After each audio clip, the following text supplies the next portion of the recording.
প্রিয় শিক্ষার্থী বন্ধুরা, আসসালামু আলাইকুম ওয়া রাহমাতুল্লাহ। এনএসএন একাডেমির পক্ষ থেকে তোমাদেরকে জানাই অভিনন্দন। প্রিয় বন্ধুরা, বিজ্ঞান বইয়ের নতুন আরেকটি অধ্যায়ে তোমাদেরকে জানাচ্ছি স্বাগতম। আজকে আমরা দেখব তোমাদের বিজ্ঞান বইয়ের পঞ্চম অধ্যায় তথা রান্নাঘরের ল্যাবরেটরি। তো এটি হচ্ছে যে তোমাদের বিজ্ঞান বইয়ে 56 পৃষ্ঠার মধ্যে দেয়া, এই যে তোমরা দেখতে পাচ্ছ।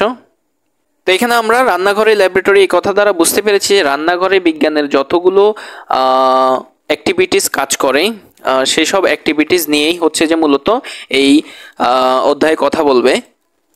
তো চলো আমরা যদি পড়া শুরু করি তাহলে আমরা অনেক কিছু বুঝতে পারবো। এখানে বলা হয়েছে যে আমাদের প্রতিদিনের কাজে আমরা হাজার হাজার রকমের জিনিস ব্যবহার করি। এক একটা কাজের জন্য এক এক রকম জিনিস দরকার হয়। রান্নার কাজেই ধরো আমাদের কত কি না লাগে। রান্নাঘরটাই যেন বিজ্ঞানের এক বিশাল গবেষণাগার, যেখানে রান্নাঘরে অনেক বিজ্ঞানের কাজ। তোমাদের কারো কি রান্না বান্নার অভিজ্ঞতা আছে? না থাকলে কোনো ক্ষতি নেই।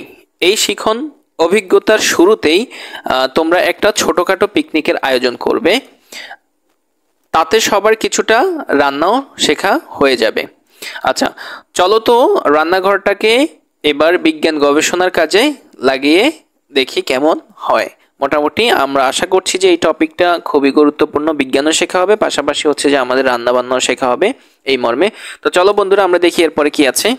এখন আমরা দেখব তোমাদের বিজ্ঞান বইয়ের পৃষ্ঠা নং 57। তো পৃষ্ঠা নং 57-র মধ্যে আমরা দেখতে পাচ্ছি যে এখানে দুইটি চক দেয়া আছে। এখানে একটি পিকনিকের মেনু নামক একটি দেয়া আছে, আর হচ্ছে যে এখানে আরেকটি চক দেয়া আছে। তো চলো বন্ধুরা, আমরা হচ্ছে যে ইনস্ট্রাকশনটা পড়বো, এরপরে হচ্ছে যে আমরা এটি সমাধান করব। তো প্রথমত আমরা এখানে দেখতে পাচ্ছি যে এখানে বলা হয়েছে যে প্রথম ভিডিওটি শুরু করার আগে তোমাদেরকে বলে নিচ্ছি, তোমাদের কাছ থেকে প্রায় আমরা প্রশ্ন পেয়ে থাকি যে বিভিন্ন পৃষ্ঠার সমাধান দেওয়ার জন্য।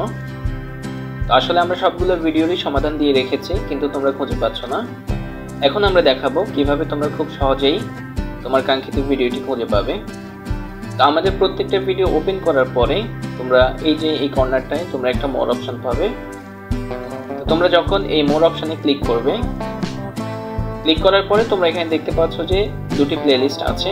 একটি হচ্ছে যে ইংরেজি সকল ভিডিওর প্লেলিস্ট, আর একটি হচ্ছে যে বিজ্ঞানের সকল ভিডিওর প্লেলিস্ট। তো তোমরা যদি এখানে ইংরেজি প্লেলিস্টে ওপেন করো তাহলে তোমরা দেখতে পাবে যে ইংরেজি সকল ভিডিও এখানে দেয়া আছে, আর তুমি এখানে তোমার কাঙ্ক্ষিত ভিডিওটি খুঁজে পেয়ে যাবে। ঠিক একইভাবে তুমি যদি এই দ্বিতীয় প্লেলিস্টে ওপেন করো তখন তুমি দেখতে পাবে যে বিজ্ঞানের সকল পৃষ্ঠার সমাধান এখানে দেয়া হয়েছে। তুমি এখান থেকে খুব সহজেই তুমি তোমার কাঙ্ক্ষিত পৃষ্ঠার সমাধান পেয়ে যাবে। আর আমাদের সঙ্গে থাকার জন্য ধন্যবাদ, আর আমরা আশা করব যে আজকের পর থেকে তোমাদের আর কোনো সমস্যা হবে না। ধন্যবাদ সবাইকে। প্রথম সেশন, এই শিখন অভিজ্ঞতায় তোমাদের নিজের বাসার রান্নাঘরটাই হবে তোমাদের বিজ্ঞান গবেষণাগার। তবে রান্নাঘরে জটিল সব গবেষণা শুরুর আগে একটা পিকনিকের আয়োজন করে নিলে কেমন হয়? আচ্ছা, শর্ত হলো পিকনিকের সকল আয়োজন কিন্তু তোমাদেরকেই করতে হবে। ওয়াও, খুবই মজাদার। আচ্ছা, পিকনিক মানেই তো সবাই মিলে হই হুল্লোড় করে রান্না বান্না খাওয়া দাওয়া, তাই না? আগে তো তাহলে জানা দরকার কার পছন্দের খাবার কি। তোমার পছন্দের খাবার কি কি ছট করে খাতায় লিখে ফেলো তো। লেখার পরে পাশের বন্ধুর সাথে মিলিয়ে দেখো তো ওর সাথে তোমার কোন কোন খাবার পছন্দের মিল রয়েছে। ক্লাসের সবাই নিশ্চয়ই নিজের পছন্দের খাবার লিখে ফেলেছে। আচ্ছা, দেখো তো এর মধ্যে কোনগুলো তোমাদের পিকনিকের মেনুতে থাকতে পারে। চাইলে এর বাইরেও কোনো খাবারের কথাও ভাবতে পারো। আচ্ছা, শিক্ষকের সহায়তায় নিচের চকের লিস্ট করে ফেলো তাহলে কোন কোন খাবার তোমার পিকনিকের মেনুতে চাও। লিস্টে যে খাবারগুলো দেখা যাচ্ছে সেগুলো তোমরা কি তৈরি করতে পারো? রান্না করতে কি কি লাগে তা কি সবার জানা? সবই কি রান্না করতে হয় নাকি রান্না ছাড়াও প্রস্তুত করা যায়? ক্লাসের সবার কাছ থেকে তথ্য নিয়ে একটা প্ল্যান দাঁড় করিয়ে ফেলতে হবে শুরুতেই। কাজের প্রথমেই ক্লাসের সবাই দলে ভাগ হয়ে এক এক দল এক এক খাবার বেছে নিয়ে তার জন্য দরকারি উপকরণ তৈরির প্রক্রিয়া এগুলো নিচের চকে নোট করে ফেলো। সো প্রিয় বন্ধুরা, আমরা দেখতে পাচ্ছি যে এখানে পিকনিকের মেনু নামক একটি চক আছে। আর এখানে আরো একটি চক আছে। সো প্রিয় বন্ধুরা, এই চকগুলো হচ্ছে যে আমরা আমাদের আনসার সেকশনে খুবই সুন্দরভাবে চমৎকারভাবে তোমাদের জন্য রেডি করে রেখেছি। আমরা এখন তোমাদেরকে আমাদের আনসার সেকশনে নিয়ে যাব। আর সেখানে তোমরা যারা আমাদের official channel NSN academy exam help নামক চ্যানেল সাবস্ক্রাইব করেছো, তোমরা সত্যিই লাকি। কারণ তোমরা জানো যে অলরেডি আমরা এই চ্যানেলে তোমাদের স্বাস্থ্য সুরক্ষা ও জীবন ও জীবিকা বইয়ের ভিডিওগুলো আপলোড দেওয়া শুরু করেছি। তো যারা এখনো সাবস্ক্রাইব করোনি তারা আসলে ভিডিওগুলো পাচ্ছ না। তো তোমাদেরকে অনুরোধ জানাচ্ছি, ইউটিউবে গিয়ে সার্চ করো NSN একাডেমি এক্সাম হেল্প, তখন তোমরা পেয়ে যাবে তোমাদের কাঙ্ক্ষিত চ্যানেলটি। আর হচ্ছে যে এই চ্যানেলটি সাবস্ক্রাইব করে রাখো, তাহলে খুব দ্রুত হচ্ছে আমরা ভিডিও আপলোড করার সাথে সাথেই তুমি তোমার কাঙ্ক্ষিত পড়াগুলো পেয়ে যাবে এবং পড়াগুলো শেষ করে তুমি হয়ে যাও তোমার ক্লাসে সবার থেকে আলাদা এবং সবার থেকে সেরা। এই হচ্ছে যে আমাদের 57 পৃষ্ঠার সমাধান। তো আমরা এখানে হচ্ছে যে পিকনিকের মেনু নামক যেই চকটি ছিল সেটা হচ্ছে যে আমরা এভাবে ফিল আপ করেছি যে পিকনিকের মেনু, এটা হচ্ছে যে আমরা 3টা মেনু দিয়েছি এখানে। প্রথমত হচ্ছে যে পোলাও, তারপরে হচ্ছে যে মুরগির মাংস, তারপরে হচ্ছে যে আমরা সালাদ দিয়েছি। তো তোমরা চাইলে তোমাদের মতো করেও তোমরা এটি সাজাতে পারো। আচ্ছা, তো আমরা হচ্ছে যে মুরগির মাংসটা কিভাবে রান্না করব সেটা হচ্ছে যে আমরা এখানে বিস্তারিত লিখেছি। যেমন হচ্ছে যে, সো প্রিয় বন্ধুরা, তোমাদের বইয়ের মধ্যে এই যে এখানে হচ্ছে যে চকটি ছিল, চকটি হচ্ছে যে খাবারের নাম লিখতে হবে, তারপরে হচ্ছে যে কিভাবে তৈরি করা হয় খাবারটি, তারপরে কি কি উপকরণ লাগে খাবারটি তৈরি করতে, তারপরে হচ্ছে যে কতক্ষণ সময় লাগে। তো এই জিনিসটাই হচ্ছে যে আমরা আমাদের আনসার সেকশনের এখানে রেডি করে রেখেছি। চলো দেখি। খাবারের নাম হচ্ছে যে আমরা এখানে দিয়েছি যে মুরগির মাংস, খাবারের নাম হচ্ছে যে আমরা মুরগির মাংস দিয়েছি। তারপর হচ্ছে যে কি কি উপকরণ লাগে মুরগির মাংস রান্না করতে, কি কি উপকরণ লাগে। প্রথমত হচ্ছে যে মুরগির মাংস লাগে, তারপর হচ্ছে যে পেঁয়াজ কুচি লাগে, তারপর হচ্ছে তেল লাগবে, এরপর আদা বাটা লাগবে, রসুন কুচি লাগবে, মরিচের গুঁড়া লাগবে, হলুদের গুঁড়া লাগবে, জিরার গুঁড়া লাগবে, ধনে গুঁড়া লাগবে, তারপর হচ্ছে লবণ এবং হচ্ছে যে গরম মশলা লাগবে। আচ্ছা, তো এটা কতটুকু সময় লাগবে, কতক্ষণ সময় লাগবে এটা রান্না করতে? এটা হচ্ছে যে 50 মিনিটের মতো সময় লাগবে এটা রান্না করতে। আচ্ছা, তোমরা যারা আমাদের official channel NSN academy exam help নামক চ্যানেল সাবস্ক্রাইব করেছো, তোমরা সত্যিই লাকি। কারণ তোমরা জানো যে অলরেডি আমরা এই চ্যানেলে তোমাদের স্বাস্থ্য সুরক্ষা ও জীবন ও জীবিকা বইয়ের ভিডিওগুলো আপলোড দেওয়া শুরু করেছি। তো যারা এখনো সাবস্ক্রাইব করোনি তারা আসলে ভিডিওগুলো পাচ্ছ না। তো তোমাদেরকে অনুরোধ জানাচ্ছি, ইউটিউবে গিয়ে সার্চ করো NSN একাডেমি এক্সাম হেল্প, তখন তোমরা পেয়ে যাবে তোমাদের কাঙ্ক্ষিত চ্যানেলটি। আর হচ্ছে যে এই চ্যানেলটি সাবস্ক্রাইব করে রাখো, তাহলে খুব দ্রুত হচ্ছে আমরা ভিডিও আপলোড করার সাথে সাথেই তুমি তোমার কাঙ্ক্ষিত পড়াগুলো পেয়ে যাবে এবং পড়াগুলো শেষ করে তুমি হয়ে যাও তোমার ক্লাসে সবার থেকে আলাদা এবং সবার থেকে সেরা। তারপরে হচ্ছে যে কিভাবে তৈরি করতে হয়, এই যে এই মেনুটা হচ্ছে যে কিভাবে তৈরি করতে হয় সেটা হচ্ছে আমরা বিস্তারিত এখানে লিখেছি। পাতিলের তেল গরম করে তেজপাতা সহ মশলা দিতে হবে। পাতিলের তেলটা গরম করে তেজপাতা সহ মশলা দিতে হবে। এরপর হচ্ছে যে পেঁয়াজ কুচি বাদামি করে ভেজে অর্ধেকটা তুলে রাখতে হবে। পেঁয়াজ কুচিয়ে হচ্ছে যে আমরা বাদামি করে ভাজবো, মানে হচ্ছে যখন এটা কালারটা বাদামি হয়ে যাবে তখন হচ্ছে যে আমরা এটাকে কি করব, অর্ধেকটা এখান থেকে তুলে ফেলবো।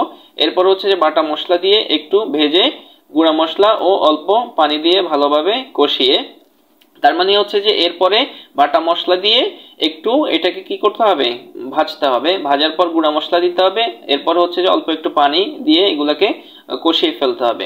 তারপর হচ্ছে যে মুরগির মাংস কষতে হবে। তারপরে হচ্ছে যে মাংস সিদ্ধ হওয়ার জন্য পরিমাণ মতো পানি দিয়ে পাতিলটিকে কি করতে হবে, ঢেকে রান্না করতে হবে, ঢেকে রাখতে হবে। তারপরে যখন ঝোল মাখা মাখা হলে তাতে তুলে রাখা পেঁয়াজ ভাজা, ওই যে আমরা যেই অংশ অর্ধেক পেঁয়াজ তুলে রাখছি ওই পেঁয়াজটুকু তারপরে কি করতে হবে, আবার এখানে দিয়ে দিতে হবে। দেওয়ার পর হচ্ছে যে গরম মশলা ও জিরার গুঁড়া দিয়ে ভালো করে মিশিয়ে নামিয়ে ফেলতে হবে। তো মোটামুটি এই ছিল আমাদের মুরগি রান্না করার সিস্টেম। তো আশা করি তোমরা বুঝতে পেরেছো। তো ডিয়ার স্টুডেন্টস, এই ছিল আমাদের 57 পৃষ্ঠার আসলে সমাধান। আশা করি তোমরা খুব সুন্দরভাবে এটি বুঝতে পেরেছো। আমাদের সঙ্গে থাকার জন্য ধন্যবাদ। এখন আমরা দেখব তোমাদের বিজ্ঞান বইয়ের পৃষ্ঠা নং 58। তো চলো বন্ধুরা আমরা দেখি পৃষ্ঠা নং 58-র মধ্যে কি বলা হয়েছে। তো পৃষ্ঠা নং 58 একদম শুরুতে আমরা দেখতে পাচ্ছি যে এখানে বলা হয়েছে যে খাবারের রেসিপি অর্থাৎ কিভাবে তৈরি করতে হয় তা যদি দলের কারোরই না জানা থাকে শিক্ষকের সাহায্য নিতে পারো কিংবা অন্য যে কারো।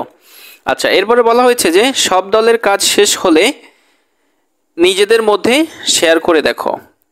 রেসিপিগুলো ঠিক আছে কিনা তা নিজেরা একটু যাচাই করে দেখো। দরকার হলে শিক্ষকের বা বাড়ি ফিরে বাবা মায়ের সাহায্য নিতে পারো। এখন চলো আবার সবাই মিলে আলোচনা করে পিকনিকের মেনু চূড়ান্ত করে ফেলা যাক।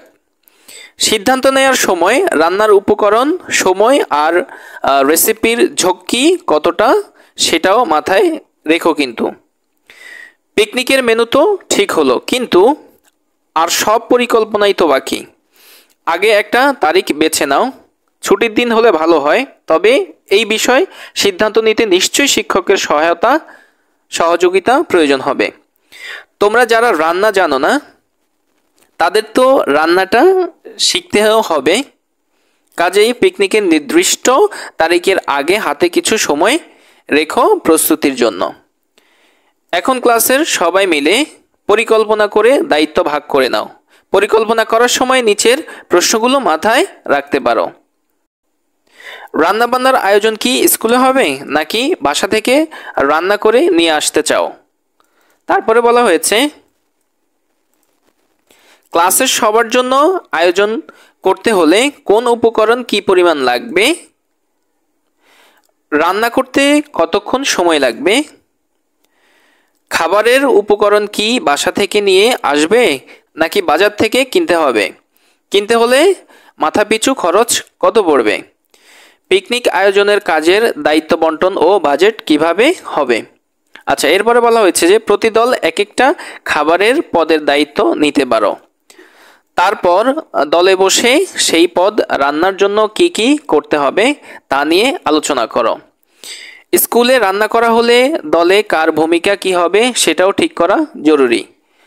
আর বাড়ি থেকে যদি তৈরি করে আনতে হয়, দলের প্রত্যেককে মাথাপিছু কতজনের খাবার তৈরির দায়িত্ব নেবে তাও ঠিক করে নাও। তোমাদের দলের কারো আগের অভিজ্ঞতা আছে? থাকলে তার কাছ থেকে বাকিরা শিখে নিতে পারো, কিংবা কারো অভিজ্ঞতা না থাকলেও সবাই বাসা থেকে শিখে এসে বন্ধুদের সাথে শেয়ার করতে পারো।